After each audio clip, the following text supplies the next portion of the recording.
Hi, everybody. Welcome back to My Favorite Mistake. I'm Mark Raven. Our guest today is Matt Shoup.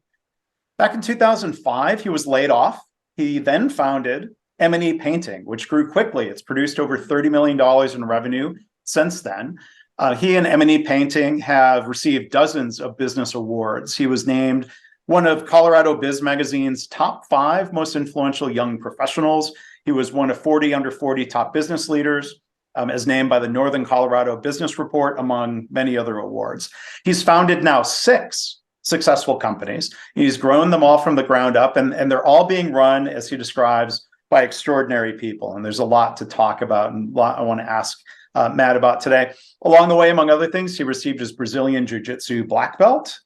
He does all kinds of things. Matt, welcome to the podcast. And first question is, do you ever sleep? I do. I get a good 7 hours on average. And it wasn't always like that, but I do. You know, I get up early, some days a little earlier than others, but if I know I'm getting up real early one day, like today, go to bed a little bit more early. Yeah. And we'll come back to this later. Probably one of the keys is not trying to actually run all 6 businesses. Nope. Do what you're good at, triple down on that, hire the rest, trust people, and you got to rest. That whole lie that they tell you, get 3 hours of sleep and grind. You'll die at like 42 if you haven't already. Mm-hmm. Right. So we're going to come back and talk about the different businesses. We're also going to talk about, and I think this might be part of Matt's favorite mistake story, but I'm going to introduce the book and the title anyway. It's called Painted Baby: Connect with Clients Through Brave, Invulnerable Storytelling. So Matt, here you are. Be vulnerable, man. What's your favorite mistake? I've got so many personal ones and business ones. The premise, though, that overlays all of the stories we'll talk about is that painting a picture of perfection prevents true connection between humans and business, life, leadership, family, whatever domains of life you have. It's people serving other people. And to the degree you do it well, there's rewards, there's service, there's contribution to other people. But we live in a society where you just pull up social media, right? Perfect life, perfect wife, perfect dinner, perfect vacation. And it's easy to take a 10-second snapshot and make it look like that. Mm-hmm. So, but it sets this expectation that everything's like that. And we know in our brains that it's not. But there's just this drive and this push in society to be perfect. So for a long time in business, Painted Baby was born out of this story where I'm sitting across the table from biggest business deal I'm ever going to close. It's 20 times the size of my normal paint job. And I'm giving him the A+ 5-star tip top reviews. I had the $5 shiny brochure. He was even in it. He was a previous client, had painted for him before. Yeah. And he wouldn't sign the contract. I'm trying all different kinds of close techniques. And he takes my brochure and he throws it across his office. And he says, your shiny marketing brochure is crap. Tell me about a time you screwed up and what you did about it. And he literally leans back, takes a sip of coffee and folds his arms. He's a straight shooting dude. Yeah. And I'm sitting here for the first time in my career as a business person, a salesperson, and a marketer. I was challenged. You don't do this. This isn't normal. You don't share mistakes. You don't. You put your best foot forward, right? Right. So I share a couple stories that he wasn't as interested in. I painted the wrong color on a house. Not a big deal. Happens a lot. We painted the right color on the wrong house once. That's a great story and happy to share more. But he still wouldn't sign the contract. I'm like, I got to tell him Painted Baby. So I told him about Painted Baby. Had never shared the story before. We were painting on a job site.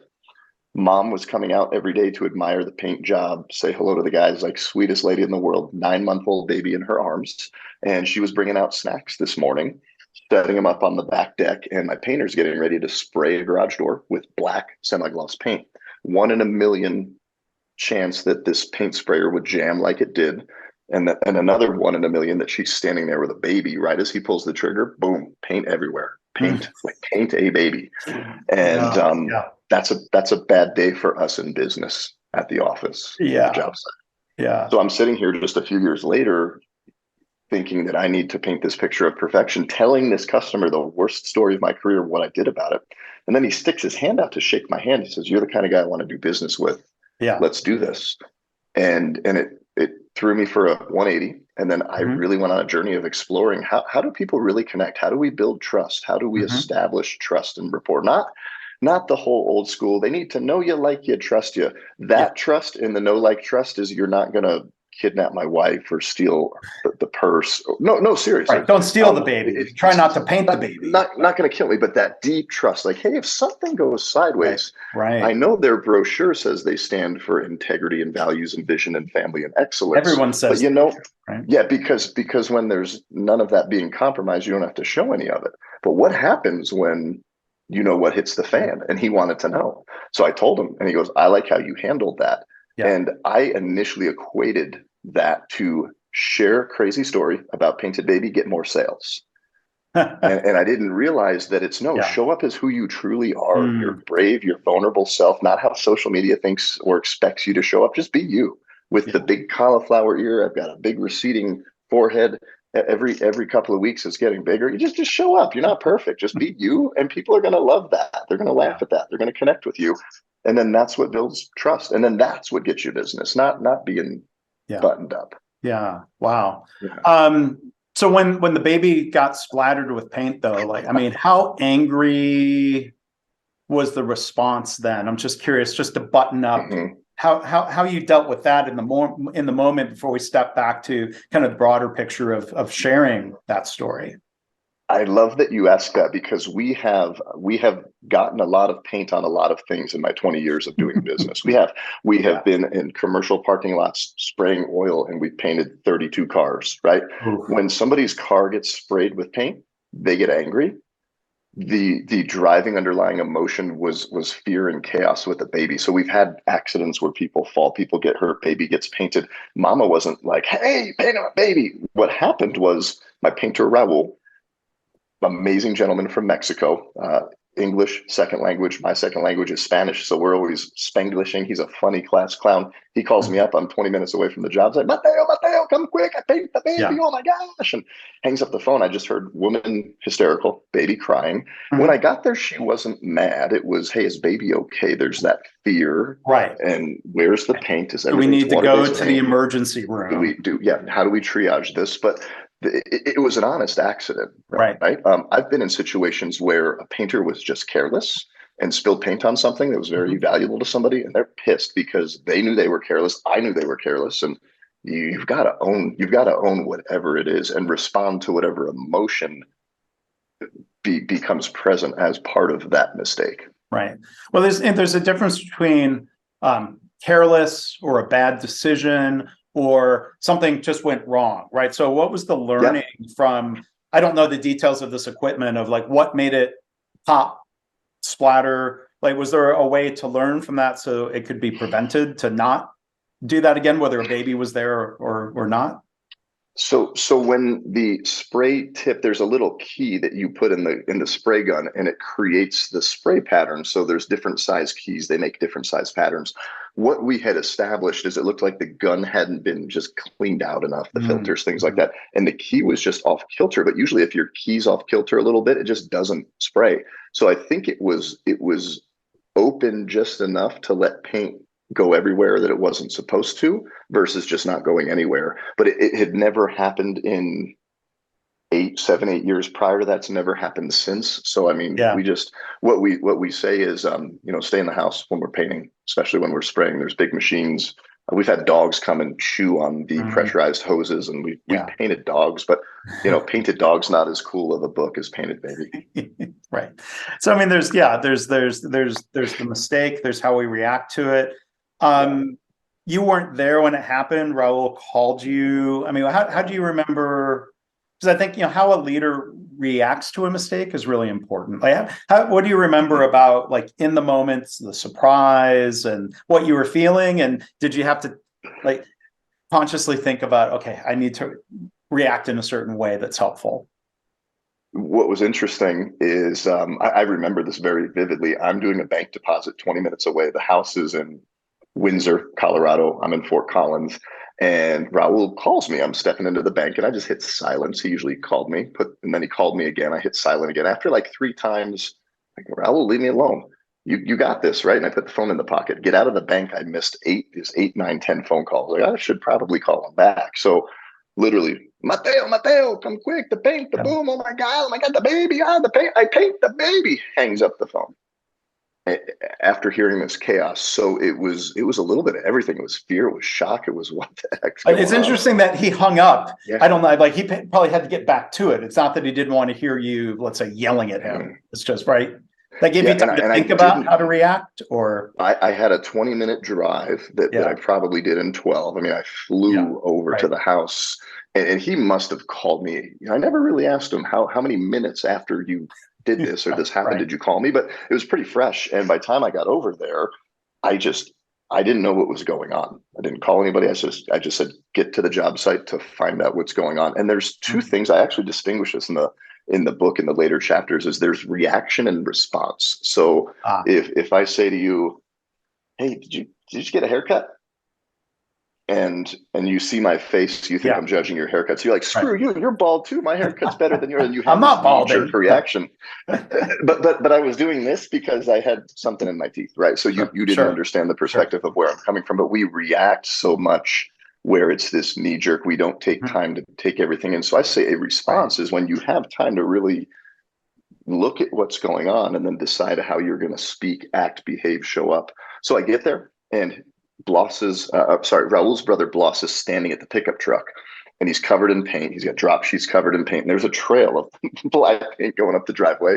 Yeah. So I say, hey, Bloss, what happened? He's like, no say, man, just go, no say, I don't know. And he'd go to the back, and he points here, he put his head down. He just didn't know where to start. And I follow the paint trail, and Raul's down there.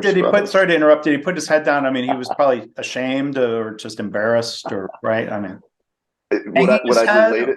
Yeah, it wasn't shameful. I mean, I had a really good relationship with these guys. I'll talk more about my poor, crappy leadership and people skills in a little bit. But it was just that I don't even know what to say. No one had ever seen this happen. You spill a little paint on the flagstone, you clean it up. But this was it's just like, where do we start? Because I walked to the backyard. It was okay. Is baby okay? Baby's okay. Now, where do we even start? There was paint in a 30 to 40 foot radius of everywhere. Yeah. So lots of emotions, but I never got mad at them because there was no carelessness. There was no anything like that. Just an accident. We couldn't figure out how it happened. And we made it right. It cost a lot of time, a lot of money, a lot of energy, but we cleaned it up. Yeah. Wow.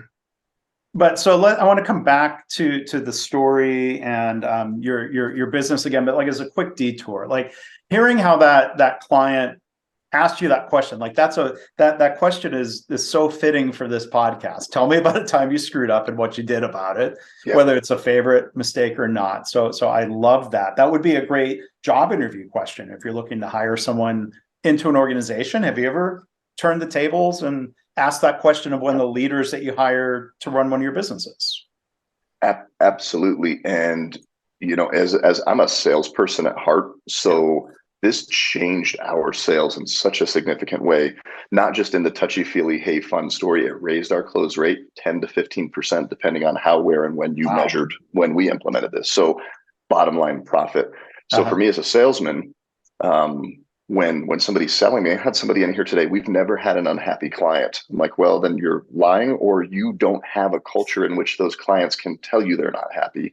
Right. And I'm not going to hire you. Like I shut 100% down. Yep. But when we hire people, here's what happens with the hiring, right? Here's my resume. It's a shiny marketing brochure of a potential team member. It's not going to suck. Some will be better than others, but no one's going to turn in a bad resume. And they don't expect that question. They want to tell you how awesome they are and what their references are going to say. And I say, hey, tell me about a time you got written up. Tell me about a time you got fired. Tell me about a time you let go. What's this gap in your employment history? And there's something there. But we are conditioned to not go there because there's a fear of judgment and repercussion and shame and guilt. Because again, you just look at society and how they react and respond to that. So people just, it's not a natural thing. But what I'll do in a situation like that is I'll go first. So I say, listen, you're coming to work for a company that wrote the book. Like we wrote the book on this, and we're all about that. Yep. And that's how, as leaders, we can create that culture, right? So if somebody didn't have that workplace, like I've seen people who've come into the software company KaiNexus that I'm involved in a little bit, of in previous jobs, if they made a mistake, they would have gotten yelled at in Mhm. At KaiNexus, they get a more helpful response. People don't get yelled Yeah. at. We figure out, okay, well, why did it happen? How do we prevent it from happening again? But you can't, like, people have that history. You can't tell them, well, this place is safe, right? It takes time Yeah. for people Yeah. to believe that, okay, what they're saying Yeah. is true. The leader, that, like you Yeah. said, I'll go first. That's really powerful when the leader's setting that example, right? Yeah, it is. And, I've got a really fun story of a team member. He's one of our best team members that ever worked for us. And he was a four-time felon turned full-time pastor. And he came to work with us Wow. from 2012 to 2019. And I feel like he needs to come on your podcast. So I don't want to share all of his Maybe you story. can make that introduction. Yeah. Should I hold it? You want to hold it? Let me do this. I'll Okay. give a little teaser. So Yeah. he when he came to us, he had found God. He was Jesus believing Rick. Everything, he's quoting the Bible, just good, clean, awesome dude. Customers loved him. And 2 to 3% of the time, he would just go a little gangster in his tone and his voice. He'd Mhm. be, praise the Lord, praise the Lord. What'd you say to me? I'd go, Yeah. this guy's Yeah. got A little something going mistake, on. maybe. Yeah. Yeah. So we have a leadership position come open, and he was a subcontractor. And I go, hey, if you're coming in full time, we need to sit down and talk about some different things. And he goes, hey, I got to tell you something. I've got some felonies. And I laughed. I'm like, did you get a ticket at Bible study? You get a parking ticket? He's like, no. He goes, I've got 4 felonies, and we need to Wow. talk. And he sat Wow. down and he shared this story. Stories in the book, and he shared some really heavy stuff of some poor decisions he made, Mhm. and got in a lot of trouble for it, and took accountability for it. But at that Yeah. moment, he's like, Matt, I could either not tell you this and you find out another way, Right. or I tell you this and how did I respond? I go, you're the kind of guy I want to work with. Yeah. Yeah. Wow. And Yeah.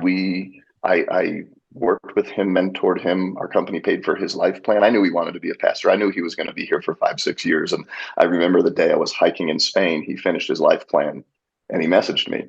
And when you finish a life plan, it's why do you exist in one sentence? And he tells me, and I go, well, it's time to go be a pastor. And he Yeah. goes, yep, I'm gonna give you Yeah. 2 months instead of 2 weeks. Wow. And I'm so proud of him. I mean, yeah, and he's in the book, and he's going to be on the podcast when we launch it. But just stuff like that. It's Yeah. not.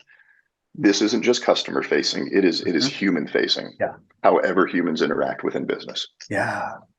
So before coming back to, again, like, talking about using the painted baby story and some other things about your businesses, I think it's so powerful when you talk about this notion of not painting a picture of perfection. So I just want to call back to 2 previous guests, one that you have a connection to. So one was Dan Garrison, who I think was one of the first 15 episodes. His distillery, if you go to garrisonbros.com, their About Us page doesn't start by listing all the awards they've won. It starts by telling about how the first barrels they ever tried aging basically all exploded and leaked because it's too hot in Texas.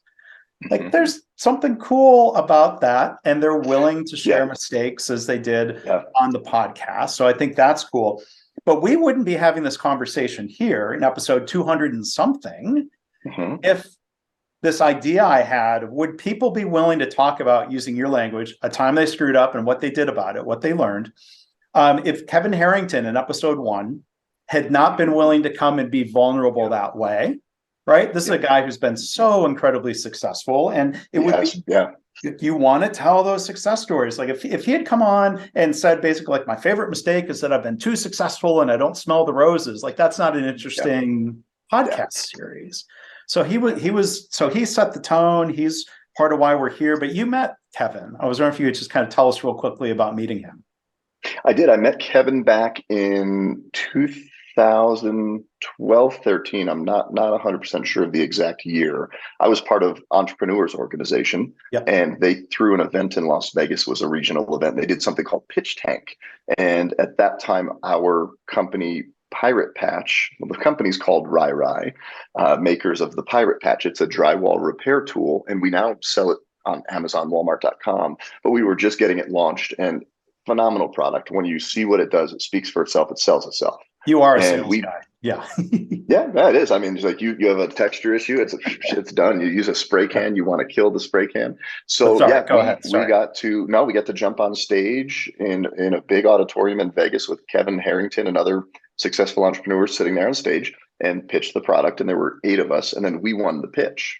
So after winning that pitch, what you got to do after that was go to a private hotel suite, sit right across, and he's the nicest guy, sit right across from him Yeah. and pitch the product, because he has the As Seen on TV brand, which Right. this would actually be perfect for. Yeah. And he declined any interest in it. It really had no sales. So it was sitting there. It's, hey, do you believe in this product and our capacity to grow it? And for whatever reason, he said no.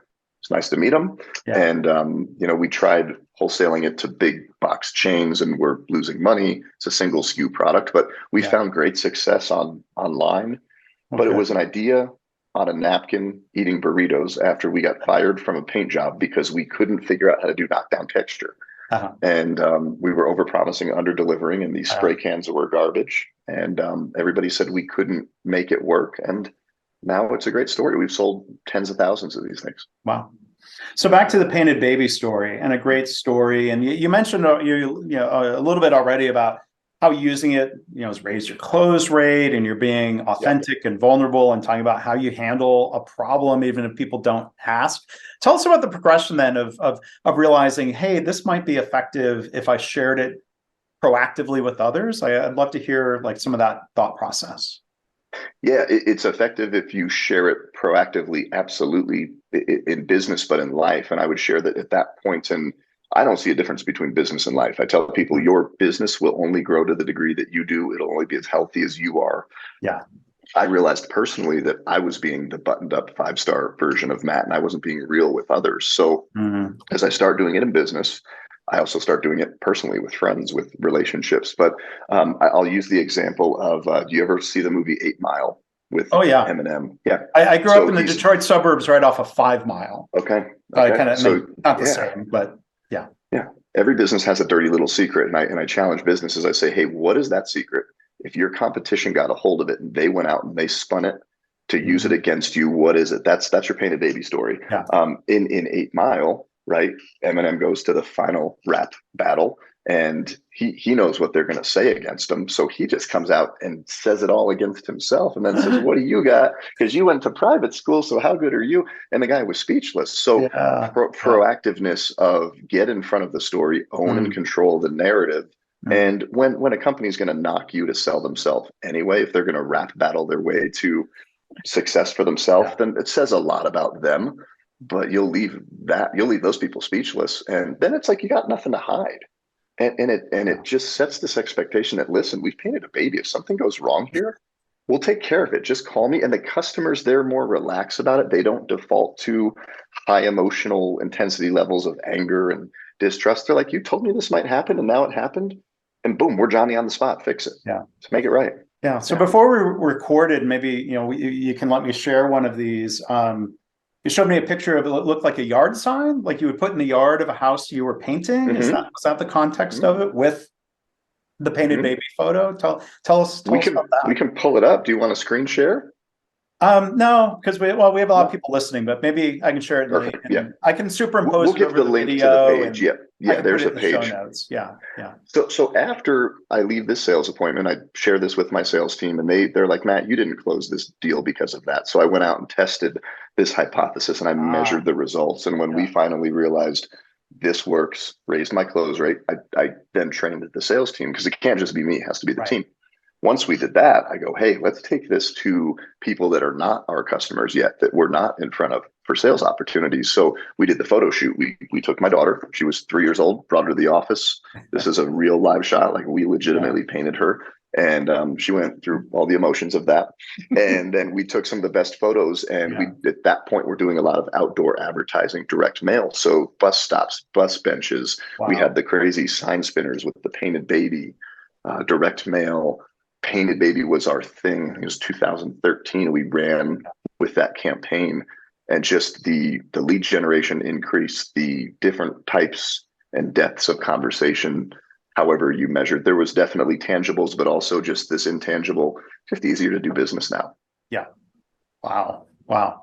That's great. So we'll share, I'll make sure some of that is available there. People, if they're watching or if you're listening, can come to the show notes. And I love what you describe of like testing a hypothesis, measuring the example like that. That's modern startup love language, if you will, of like being willing and able to do that instead of saying like, I've got this idea, I know it's awesome, let's go do it. What's interesting in business, and I've been in the personal development leadership, what can I read? What can I take in to make myself better? And you hear this inspirational message, you can do it. Okay, great. That makes me feel really good and tingly and touchy-feely. How do I do it? Or start with why. I remember when I heard Simon Sinek live in person, start with why. And I leave that, I go, and I told my team, we got to start with why. And they're like, well, how do you do that? And, well, he didn't talk about that. He just said, start with why. So I love inspiration mixed with practical wisdom. So Painted Baby, it's this combination of just amazing stories from wonderful people that'll make you laugh, cry, and everything in between. But then it's like, okay, what is the framework? There's 6 C's of storytelling. 3 C's to change your story, and then 3 C's to create and tell your story. So I take people through a step-by-step process to back up, because if not, it's just a fun story. And the engineer personality styles are going to say, well, what do I do now? Yeah. Or there's, there's different levels of learning from a mistake story of like, okay, if I run a painting company, I could avoid that exact mistake. That's not going to apply to many people. Dealing with a mistake that you've made in your work, that's something that applies to so many more people. And that's where the power of sharing that and then giving people frameworks of what to do. And then how to tell a story. I mean, I think for me as a salesperson for so long, I thought selling was telling or telling was selling. I would just tell and inform, but there is a process, and I break that. There's a whole section. I break the process of how do you hook somebody with something shocking, surprising, wonderful, engaging, intriguing. Then how do you build up to an insinuating event, which ties back to a hook, which drives your receiver of that message to some kind of response that you want in that business relationship. So just the power of storytelling is amazing. Yeah. Maybe this is the last paint related story. There's other businesses and lessons we can talk about here, but you said we'd come back to it. I'm going to point you back to the, even if it's a quick story, right color on the wrong house. How did that happen? And how do you make sure hopefully that doesn't happen again? In Fort Collins, Colorado, there's a neighborhood with a blue sky drive and a blue sky court, with a 2426, the address. I can't remember the exact address, but there's a 2426 Blue Sky Drive, Blue Sky Court. So real busy in the business back in the early days. I send the crew out with the job jacket, all the specs, go to 2426 Blue Sky, and they show up to Blue Sky. And they scrape it, mask it, caulk it, spray paint primer all over the house. And I said, make sure to trim Mrs. Jones's bushes because she's kind of older, can't do it a lot herself. So we even trimmed her bushes, right? And they called me up, where's the paint? I said, paint's on the front porch. I had it delivered. There's no paint on the front porch. I go, guys, what's going on? We're back and forth. It's right on the porch, right next to the flower pot. There's no flower pot, Matt, on this porch. But where the heck are you? We're 2426 Blue Sky Court. I said, court? What? Yeah. And I pull up 2 minutes later to the drive. There's nothing going on. I'm not attention to detail guy. I filled this job jacket out and they're like, you didn't tell us. I go, so how did you decide which house to go to? Well, this one needed painting. Oh, so you admitted, so that was your mistake? That was absolutely 100%. I am a type D. I'm a DI on the disc. I'm very visionary, inspirational, motivational. I will run everybody off and jump off a cliff with this amazing vision and have no parachute or structure or plan. I'm not a detail guy. I was rushing. Here you go, 2426. And I had to sit outside that house all day to wait for the homeowner to get home. I mean, imagine you pull up to the house and they ripped your roof off or your gutters or did this. And you're like, honey, did you call some painters without me? And he pulled up and he was angry. He was angry. Yeah. And I had to manage those emotions. What he said to me was hilarious. So we had been marketing all over town. We put our name on everything. And his exact words were, I know you guys are marketing whores, but I didn't know this was one of the ways that you got around. Wow. And I said, listen, I'm thinking, I go, I'll try anything once. I wonder what the return on this investment is. And I said, listen, I go, here's what happened. You and your wife pick a color. Let me know what it is. We'll come back and give you our best of the best top of the line paint job. And we paid for it. Yeah. And he called us back 3 years later to paint an interior bedroom. So it did work, but Yeah. the return on the money wasn't there. So I didn't Sure. do that again. Right. Don't go But yeah, intentionally making no, that mistake to drum up. No, gotcha.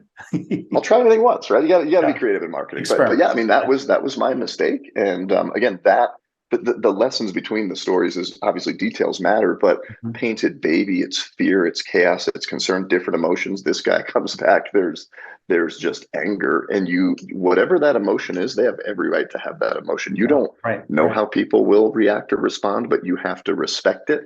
Mhm. Whether you agree, well, that's not how I would respond if you painted my baby. Well, it's not your baby; it's her baby. Right. It's his house, Right. and Yeah. then try to take emotion out of it as much as you can, Yeah. and logically deal with it. Still care for the person. Don't be cold and callous.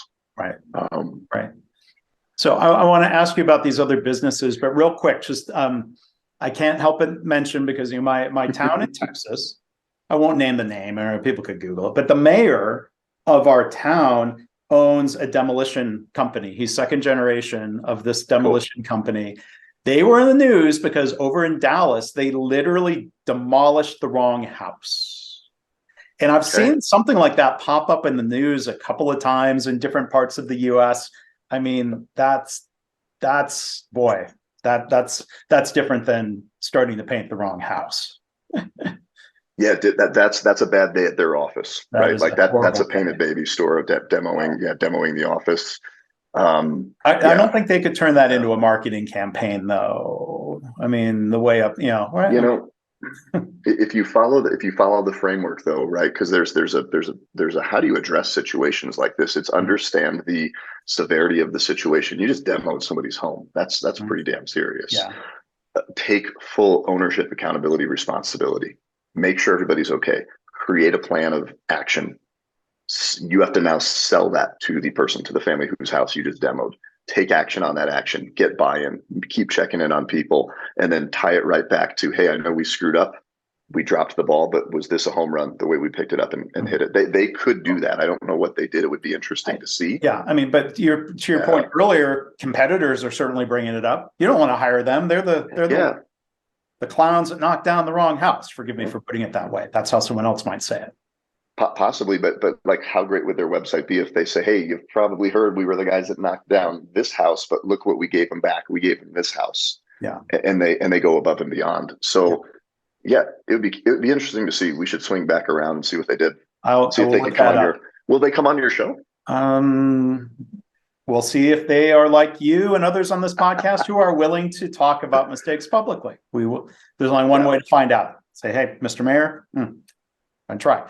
But back to your businesses, though, Matt. And we're again, Matt Shoup, Painted Baby. You started and you have 6 different businesses, as mentioned, handing them off to be run by great people. It sounds like hiring detail-oriented people then is Yeah. key. Tell us That more. helps because I'm not. Yeah. Yeah, I go get all the money, right? And then I don't know what bank account it's in or if the books are balanced. But what I've found as an entrepreneur is when we first start, there's 3 different phases. It's grow, scale, and then build. When we grow, it's an acronym. You're grinding, repeating, operating, and working. And you're doing everything within the business. You have to. You don't have resources. You need to learn what you're good at and just establish. It's important that a business owner knows and understands everything. But you're going to find real quickly that you're going to be really good at something, and then you need to hire out the rest. Yeah. And to do that, to get to that scale phase, you have to answer the question, can the business run without you? Run without you? Can you take a 3-day vacation and not have the wheels fall off? If not, you're stuck in the grow phase. So when you start bringing in people, there needs to be clear job descriptions. And I just wrote a blog about scale, about what that means. You need to give people role, rope, permission to do things, a clear job description, and celebrate, even if they make the wrong decision. You need to let them do what they're good at and let go of control.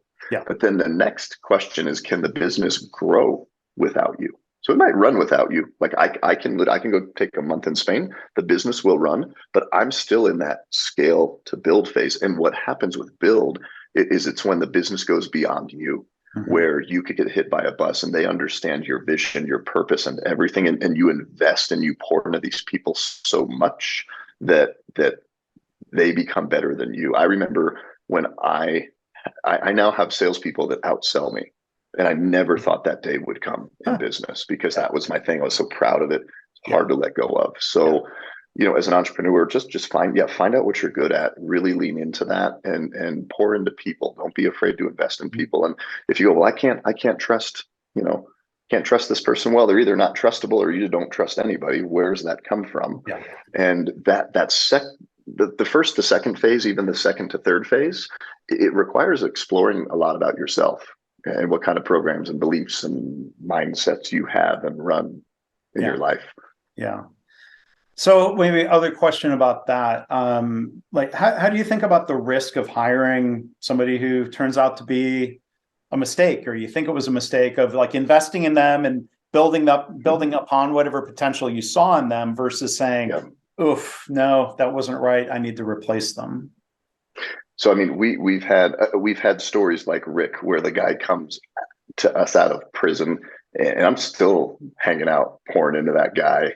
He trains jujitsu with us. Yeah. He hasn't been in a while. We'll have to remind him of that. But you have a story like that, and then I have a story of a guy that embezzled $40,000 from us and was just totally full of crap. And he pulled the wool over our eyes. And looking back, we should have seen the signs.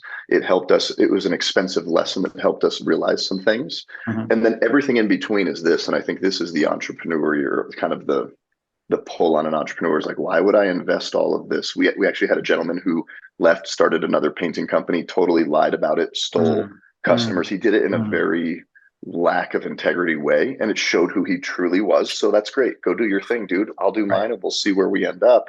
Right. But you look at that and you go, why did we invest in that guy?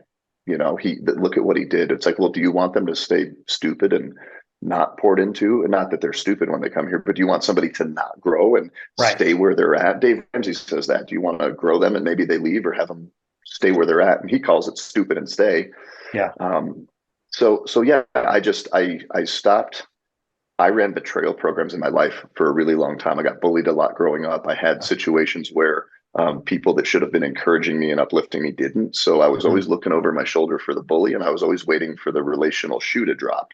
So I brought that into business, and I didn't want to invest in people for a really long time. I was a poor leader, bad with people. I Mhm. was a jerk of a boss. You work for me or you're fired, and go to your job. And I don't care how your weekend was. I don't care about your personal problem. Get out of here. Go make me money. Mm. That was me So 10, that's 12 years ago. a favorite mistake worthy story as well. My gosh, that could be Yeah. a whole episode of how Hmm. did you discover that? I mean, obviously, like Hmm. there's growth mindset, there's development. You can Hmm. become a Yeah. better leader. Yeah. Yeah. These were lessons I learned lots of different ways. But, kind of the long story short, I get fired in '05 in a very nasty way. Bank president comes in. He says, put all your shit in a box. You're fired. Go do that painting thing, you dirty little painter. He cinches up his tie. And I was a pretty angry young man. I had a lot to prove. So I go, you know what? I will. And I'm going to make $1 million and I'll come back and wave it at you. So I did. And I Mhm. grew my business out of anger. And Mm. literally the drive, Mark, was to become a millionaire, make a name for myself, and try to gain acceptance from people that may or may not ever give it to you. But I realized I start winning these awards, right? I'm standing on this $1 million mountain and nobody's there with me because Mm. nobody's staying in the business. And I'm working with a coach at 2011, 12. And I go, why can't they work as hard as me? I can't believe this, that, it's their fault. He goes, it's your fault. Do you hear yourself? He's like, you're such a victim. It's like, stop being a crybaby. You suck at leadership. You suck at people. You're a jerk to work with. And would you work for yourself? And he was right. And he goes, listen, this is going to go one of two ways. He called me out, and I had to consider where things were going and then commit to change. It's the 3 C's of changing your story. I talk about it in the book. Yeah. And then from there, I go, I just started getting into this personal development, this leadership stuff. And I just dove in head first. And then you have to come back. If you're that leader right now, or that business owner who's not quite the leader yet, you've got to admit it. It's pain a baby, right? You go, hey, I Yeah. screwed up. Here's what I'm going to do. And some people were with me, some people were not. Some people Mhm. left. So Wow. it's okay. Wow. Yeah. Well, I appreciate you, Matt, sharing, all those stories and reflections and tips. So much great stuff that stuff that you shared here. More in the book. Again, Painted Baby, connect with clients through brave and vulnerable storytelling. One last question before we go, Matt. You mentioned practicing jujitsu, and that's one of your businesses. I don't know anything about jujitsu compared to other martial arts. You talk about being angry. Is jujitsu kind of more aggressive or avoiding contact kind of style? Does that have any connection to your personality at all? Or is this a bad question? This is an awesome question. Jiu-jitsu is actually called the gentle art. Jiu-jitsu is a cousin to judo, right? So the gentle way. And I actually have something I talk about a lot. I have a video series called Matt on the Mats, but it's the gentle art of leadership. So if you look at jiu-jitsu at face value, if you watch mixed martial arts, right? It's everything that happens when you get to the ground. Judo is how do you throw the guy to the ground and pin him. Jiu-jitsu is what happens. It's this human chess match of leverage, technique, and timing. And what's interesting about it is I was 26, 220 pounds of pure muscle, ego, attitude, walk into a jiu-jitsu class, and they said, go with that kid over there. He's 15, he's half my age, half my size. And he kicked the crap out of me, choked me, submitted me. You basically choke people and wrist, arm, leg lock people. They tap out, you submit them. Right. But jiu-jitsu exposes your personality. If you are a hard driving, aggressive, fast moving, that's how you're going to approach jiu-jitsu. If you're very methodical, introverted, process oriented, you'll just see people. I'll see them on the mats when I teach, and they're just watching and processing. And it's just this computer program. So it really parallels and exposes your personality. Mm-hmm. Yeah. Wow. We could do a whole nother podcast. Yeah. Maybe we could do that, I hope. And I appreciate you, Matt, sharing your story and exposing your personality and thanks. The way you go about things. This has been really enjoyable, very insightful. Thank you so much. So again, Matt Shoup, the book Painted Baby, connect with clients through brave and vulnerable storytelling. Look at Matt's daughter there. That's adorable. And she gets a cut. She gets a cut for her college and wedding fund of every book I sell. But I think it's going to be Wedding Before College because she's boy crazy, and she's 12 now, and I'm not excited about it. Good luck to you. So, Matt, thank you, sir. Thank you. Thanks. Really enjoyed it. Thank you. Same here. Thank you. Yeah.